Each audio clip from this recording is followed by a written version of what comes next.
salient question, though, why do you believe that America is headed for a struggle with Iran, needs an answer.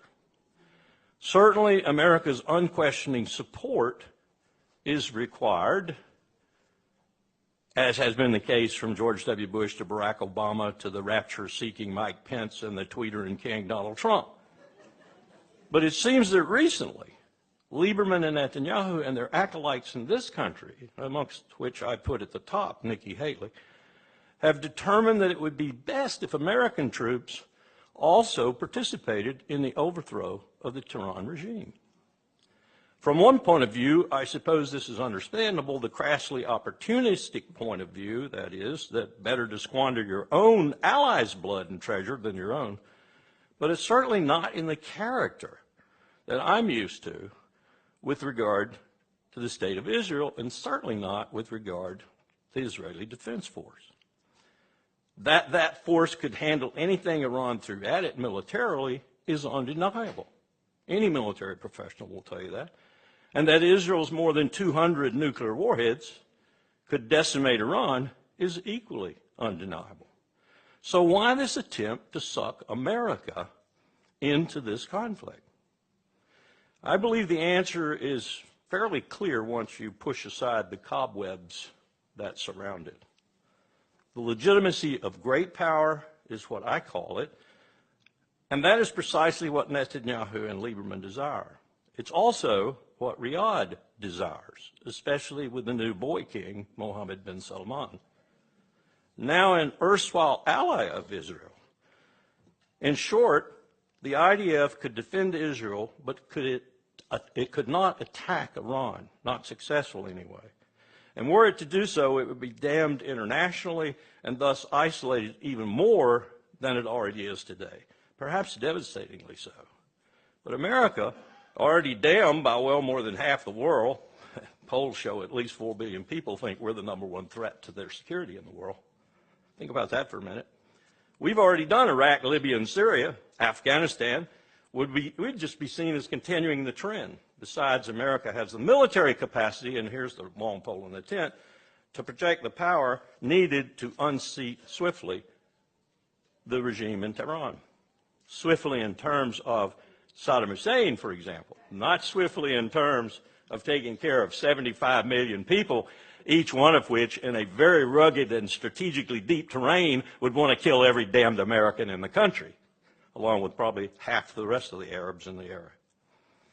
So, there's only one significant hang-up that I see with this strategy that Netanyahu and Lieberman are pushing.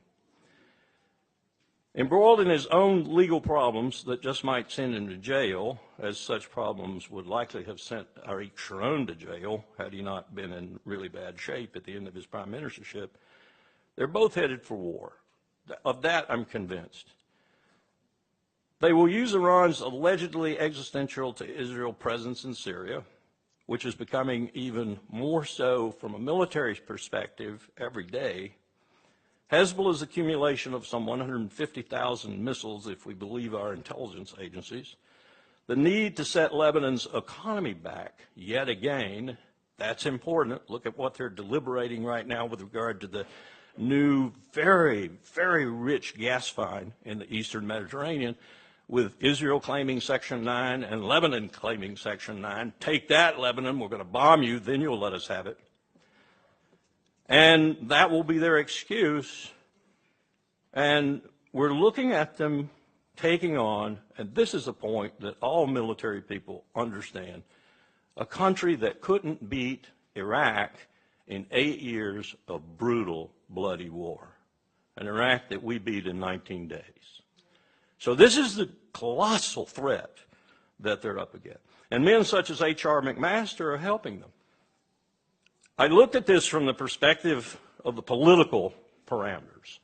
What is it that we're confronting today in this country? And this took me down an entirely different path as I tried to figure out just how this team of McMaster, Tillerson, Kelly, et al., and Trump at the top of it, will face this sort of decision-making process. And the only place I could find that remotely resembled where we are today in our past was the period 1850 to 1860. And so about 6 months ago, I started reading as voraciously as I could on that period. I'd done some reading, but I needed to really do a lot more. It is stunning, the similarities between that period and now, particularly in the political situation where one side of the country wouldn't talk to the other side of the country, and vice versa. And I was struck today by some of the comments that were made that resemble the comments that were made by my region. My state fired on Fort Sumter, after all, back in those days. And if that is the political situation in which this government will do its national security decision-making, then we are in deeper trouble than even the prospects of a region-wide and perhaps even bigger war in the Middle East. And the country that will have started it all, the relationship, unbalanced as it is, that will have made it possible, is Israel. And that's the danger we face.